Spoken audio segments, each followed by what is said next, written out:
Are you ready? మన ఒకటో point, యేసయ్య సజీవుడు, ఇది సత్యం. యేసయ్య సజీవుడు, ఇది సత్యం. కొంతమంది స్త్రీలు సమాధి దగ్గరికి వెళ్ళారు. సమాధి రాయి డొల్లింపబడి ఉంది అనుకున్నారు. ఎవరో తీసుకువెళ్ళిపోయారని, ఏ తోటమాలో తీసుకెళ్ళిపోయాడని, ఎవరో తీసుకెళ్ళిపోయి ఎక్కడో పడేశారని అనుకున్నారు. కానీ దేవదూత అక్కడ నిలబడి ఒక మాట ఉంది, ఎందుకు సజీవుడైన వానిని మృతమైన స్థలములో మీరు వెతుకుతున్నారు? ఆయన చెప్పింది మీకు జ్ఞాపకం లేదా? ఆయన చెప్పినట్లే ఆయన లేచాడు. ఆయన ఎక్కడ లేడు. ఆయన సమాధిలో లేడు. ఆయన మన మధ్యలో ఆయన ఉన్నాడు. కానీ వాళ్ళు నమ్మలా. ఎప్పుడైతే ఈ స్త్రీలు యేసయ్యని చూచారో అప్పుడే నమ్మారు యేసయ్య లేచాడని. ఇక వాళ్ళు పేతురు దగ్గరికి వెళ్ళి, మిగతా 11 మంది దగ్గరికి వెళ్ళి ఏమని చెప్పారు తెలుసా? యేసయ్య సజీవుడు, ఇది సత్యం. పేతురు ఏమన్నాడంటే, ఆ కాలములో యూదులు స్త్రీలని సాక్ష్యాల కొరకు నిలబెట్టరు, సాక్ష్యాల కొరకు బయటికి పంపించరు. అటువంటిది ఆ స్త్రీలు చెప్తుంటే మేము నమ్మము అన్నారు. కానీ పేతురు కళ్ళారా యేసయ్యని చూసి ఆయన చెప్పింది ఏంటి తెలుసా? యేసయ్య సజీవుడు, మా కళ్ళారా మేము చూసాం, ఇది సత్యం. యోహాను కూడా నమ్మలా. యేసయ్య తిరిగి లేచాడంటే నమ్మలా. కానీ యేసయ్య ప్రేత వస్త్రాలని చూచి ఏమని చెప్పాడు తెలుసా? యేసయ్య లేచాడు, ఇది సత్యం. తోమా అన్నాడు, యేసయ్య తిరిగి లేగలా, నేను నమ్మను, నేను ఆయన్ని చూస్తేనే నమ్ముతా. చూడగానే ఏం చెప్పాడు తెలుసా? యేసయ్య లేచాడు, ఇది సత్యం. మై గాడ్, మై లార్డ్ అన్నాడు. నా ప్రభువా, నా దేవా అంటే మై గాడ్, మై లార్డ్. నువ్వు దేవుళ్ళో ఒకడవి కాదు, నువ్వే నా దేవుడవు. ప్రభువుల్లో ఒకడవి కాదు, నువ్వే నా ప్రభువు. యేసయ్య లేచాడు, ఇది సత్యం. అపోస్తలుడైన పౌలు అంటున్నాడు, యేసయ్య లేచాడు, ఇది సత్యం. నేను నమ్మలా. యేసయ్య లేచాడు అంటే ఇది అబద్ధం అనుకున్నా, ఇది కల్పిత కథ అనుకున్నా. కానీ ఈ దీనుడైన నన్ను, పాపినైన నన్ను, దుర్మార్గుడైన నన్ను, హానికరునైన నాకు ఆయన కనబడ్డాడు. యేసయ్య లేచాడు, ఇది సత్యం. 1 కొరింథీయులకు రాసిన పత్రిక 15వ అధ్యాయం 4వ వాక్యము నుండి 9 వాక్యాలు మనం కలిసి చదువుకుందాం. లేఖనముల ప్రకారం 3వ దినమున లేపబడెను. ఆయన కేఫాకును తరువాత 12 కనబడెను.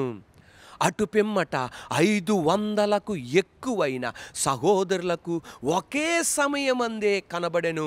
వీరిలో అనేకులు ఇప్పటి వరకు నిలిచియున్నారు, కొందరు నిద్రించిరి. తరువాత ఆయన యాకోబుకును, అటు తర్వాత అపోస్తులకందరికీ కనబడెను. అందరికీ కడపట అకాలమందు పుట్టినవాడైన నాకును కనబడెను. ఏలయనగా నేను అపోస్తుల అందరిలో తక్కువాడను, దేవుని సంఘమును హింసించినందున అపోస్తులుడు అనబడుటకు యోగ్యుడను కాను. అయినను నేనేమై ఉన్నానో అది దేవుని కృప వలనే అయి ఉన్నాను. మరియు నాకు అనుగ్రహింపబడిన ఆయన కృప నిష్ఫలం కాలేదు. కానీ వారందరికంటే నేనెక్కువగా ప్రయాసపడి తిని. ప్రైజ్ ద లార్డ్, హల్లెలూయా. నాజరేయుడైన యేసయ్య నామములో నేను చెప్పనా, అపోస్తలుడైన పౌలు యేసయ్య నామానికి వ్యతిరేకంగా నిలబడ్డాడు. యేసయ్య నామం భూమి మీద ఉండకూడదన్నాడు, బైబిల్ కనబడకూడదన్నాడు, ధర్మశాస్త్రం ఈయన పాటించేవాడు, యేసయ్య దేవుడు కాదన్నాడు. అటువంటిది అపోస్తలుడైన పౌలు అన్నది, యేసయ్య లేచాడు, ఇది సత్యం. ఈ రోజున యేసయ్య తిరిగి లేచాడు గనక నువ్వు నేను కూడా యేసయ్యని ఎరగటానికి దేవుడు భాగ్యం ఇచ్చాడు. యేసయ్యని మనం ఎవరం ఎరగలా, మనం ఎవరు యూదులం కాదు. యేసయ్య గురించి మనకు తెలియదు. యేసయ్య లేచి నీ స్వభావాన్ని మార్చాడు. యేసయ్య లేచి ఉన్నాడు, ఆయన సజీవుడు. నీ స్వభావాన్ని మార్చాడు, మీ అబ్బాయి స్వభావాన్ని మార్చాడు, మీ అమ్మాయి స్వభావాన్ని మార్చాడు, మీ నాన్నగారి స్వభావాన్ని మార్చాడు, మీ అమ్మగారి స్వభావాన్ని మార్చాడు, నా స్వభావాన్ని మార్చాడు. ఒక బ్రదర్ గారు సాక్ష్యం చెప్తున్నారు. ఆయన ముంబై పట్టణంలో ఉంటాడు, బాగా చదువుకున్నాడు, ఒక నిష్ట కలిగిన కుటుంబం నుండి వస్తున్నాడు. వారి కుటుంబ సభ్యులు ఎవరు కూడా యేసయ్యని ఎరిగిన వాళ్ళు కాదు. ఆయన స్నేహితులు ఎవరు కూడా యేసయ్యని ఎరిగిన వాళ్ళు కాదు. ఆయన ఫ్రెండ్స్ ఎవరు కూడా యేసయ్య మందిరానికి వెళ్ళిన వాళ్ళు కాదు.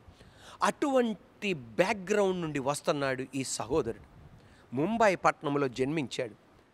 28-30 సంవత్సరాల మధ్యలో ఒక శూన్యాన్ని అనుభవిస్తున్నాడు. మానసిక నిపుణుల దగ్గర తీసుకెళ్లారు. వాళ్ళకి అర్థం కావట్లా. ముంబై పట్టణంలో ఉన్న ఒక పెద్ద మనిషి దగ్గర తీసుకెళ్లారు. ఆ పెద్ద మనిషి దగ్గర 350 మంది శిష్యులు ఉన్నారు. ఆయనకు ఒక ఆశ్రమం ఉంది. అక్కడికి తీసుకెళ్లారు. అక్కడికి తీసుకెళ్ళగానే అన్నారు, నేను అతనికి ఆ శూన్య స్థితి నుండి బయటికి తీసుకొస్తా, సమాధానం తీసుకొస్తా, కలవరం నుండి బయటికి తీసుకొస్తా. నీ జీన్స్ ప్యాంటు, ఈ టైట్ టీషర్ట్లు తీసేయి. నేను ఏ వస్త్రము ధరించుకుంటున్నానో, ఇక్కడ 350 మంది ఏ వస్త్రాలు ధరించుకుంటున్నారో అదే వస్త్రం ధరించుకో. అదే వస్త్రం ధరించుకుంటున్నాడు. చెప్పులు ఉండవు. ఆయన అక్కడే ఉంటాడు. ఏదో ఒక పూట మాత్రమే వీళ్ళు ఆహారం తింటారు. అలా నిష్టగా వాళ్ళు జీవిస్తున్నారు. 1వ సంవత్సరం అనేకమైన పుస్తకాలు చదవాలి. 2వ సంవత్సరం అనేకమైన పుస్తకాలు చదవాలి. 3వ సంవత్సరం ప్రాక్టికల్ చేయాలి. ఆ ప్రాక్టికల్ చేస్తున్నప్పుడు అనేక ప్రశ్నలు అతనికి వచ్చినాయి. ఆ పెద్ద మనిషితో వెళ్ళి అడిగారు, సార్ ఇది ఏంటి సార్ అంటే వివరించాడు. కానీ సాటిస్ఫాక్షన్ కలగల, సంతృప్తి కలగల. మళ్ళా అడిగాడు, అయినా సంతృప్తి కలగల. మళ్ళా అడిగాడు, అయినా సంతృప్తి కలగల. వెంటనే ఆ పెద్ద మనిషి ఏమన్నాడంటే, నీకు ఇన్ని డౌట్లు రాకూడదయ్యా, నువ్వు విద్యార్థి దశలో ఉన్నావు. నువ్వు విద్యార్థి దశ నుండి బయటకు వచ్చినాక నీ అనుమానాలన్నీ పోతాయి. అయినా సరే అతనికి తృప్తి కలగట్లా. మరలా అడిగాడు. వెంటనే ఆ పెద్ద మనిషి ఏమన్నాడంటే, నువ్వు అడిగే ప్రశ్నలకి నీకన్నా మెంటల్ రావాలి, నాకన్నా మెంటల్ రావాలి. ఏం ప్రశ్నలు అడుగుతున్నావయ్యా? నీ వయసుకు తగ్గిన ప్రశ్నలు అడగట్లా. ఒక 90 సంవత్సరాల తర్వాత అడగవలసిన ప్రశ్నలు 28-30 సంవత్సరాల మధ్యలో అడుగుతున్నావు. నువ్వు అడిగే ప్రశ్నలకి నీకన్నా పిచ్చి రావాలి, లేకపోతే నాకన్నా పిచ్చి రావాలి అని కోప్పడ్డాడు. సంతృప్తి లేక, సార్ నేను ఇంటికి వెళ్తా. అయితే ఇంటికి వెళ్ళు అన్నాడు. ఇంటికి వెళ్ళగానే అమ్మా నాన్నలు అడిగారు, ఎందుకు వచ్చావని. నేను అడిగే ప్రశ్నకు నాకు జవాబు దొరకట్లా, నాకు సంతృప్తి కలగట్లా, నాకు వేదన కలుగుతుంది అనగానే అమ్మ నాన్న గద్దించి కేకలు పెట్టి మళ్ళా పంపించారు. మళ్ళా అక్కడికి వెళ్ళాడు. మళ్ళా అక్కడికి వెళ్ళగానే ఎడం చెవిలో, కుడి చెవిలో కాదు ఎడం చెవిలో ఒక స్వరం విన్నాడు. ఆ స్వరం ఏంటి తెలుసా? నువ్వు వచ్చిన స్థలం సరైనదేనా. ఆ స్వరం వినగానే ఇదేంటి, ఈ స్వరం విన్నా, నువ్వు వచ్చిన స్థలం సరైందేనా అని మరలా ప్రశ్నలు వస్తున్నాయి. మళ్ళా పెద్ద మనిషిని వెళ్ళి అడిగాడు, సార్ ఇలాంటి ప్రశ్నలు వస్తున్నాయి. నేను చెప్పే కదయ్యా, నీ ప్రశ్నలు కాలం గడుస్తుండగా, వయస్సు పెరుగుతుండగా అర్థమైంది తప్ప ఇప్పుడు నీకు అర్థం కాదు. ఇంకొక 6 నెలలు ఉండగలిగాడు. సార్ ఇంటికి వెళ్తా అన్నాడు.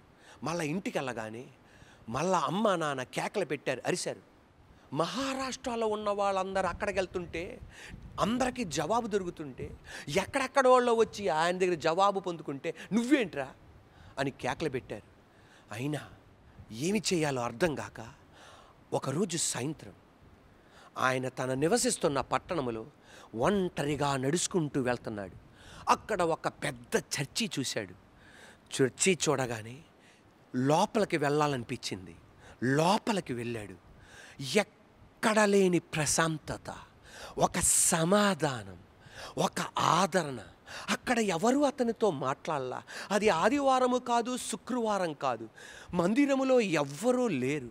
అన్నీ ఖాళీ బెంచ్లే. సమాధానంతో నింపబడ్డాడు. ఏదో ఆదరణతో నింపబడ్డాడు. అంతే. అక్కడి నుండి బయటికి రాగానే అక్కడ పక్కన ఒక బైబిల్ అమ్మే షాప్ ఉంది. ఆ షాపులోనికి వెళ్తే చిల్డ్రన్ బైబిల్ అని పిల్లల బైబిల్ గ్రంథం ఉంది.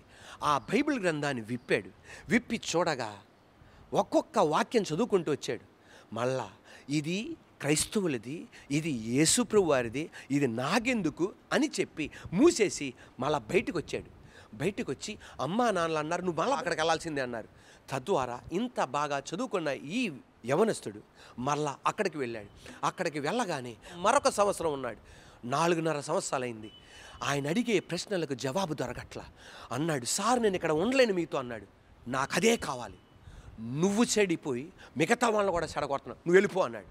అంతే వచ్చేశాడు. మళ్ళా యథావిధిగా తన వస్త్రాలు తీసేసి పట్టణస్థులు ఎలా వస్త్రాలు ధరించుకుంటారో అలాంటి వస్త్రాలు ధరించుకొని ముందుకు వెళ్తున్నాడు. ఒక రోజున మరలా అదే చర్చికి వెళ్ళాడు. అది ఆదివారం. ఆ చర్చికి వెళ్ళగానే అక్కడ ఎడం చెవిలో ఒక స్వరం విన్నాడు, నువ్వొచ్చిన స్థలం సరైందా. మళ్ళా మందిరానికి వెళ్ళగానే మళ్ళా ఎడం చెవిలో ఒక స్వరం వినబడుతుంది. ఆ స్వరం ఏంటి తెలుసా? నువ్వొచ్చిన స్థలం సరైనది, నువ్వొచ్చిన స్థలం సరైనది. వాక్యం వింటుండగా ఆదరింపబడ్డాడు. తన పాపమును దేవుడు గుర్తింపజేశాడు, ఆదరణ కలిగించాడు. ఆ బెంచీలో మీద కూర్చొని చర్చిలో కూర్చొని ఎక్కి ఎక్కి ఏడవటం ప్రారంభించాడు. అక్కడ పశ్చాత్తాపడ్డాడు. ఎవరో ఒక పెద్ద భారాన్ని తీసివేసినట్టు అనిపించింది. గాయపడిన చేతులతో ఎవరో తీసేసినట్లు అనిపించింది. ఆ రోజు నుండి ఆయన స్వతంత్రంగా మారాడు. ఆ రోజు నుండి ఆయన స్వతంత్రుడయ్యాడు. ఆయన చెప్పింది ఏంటి తెలుసా?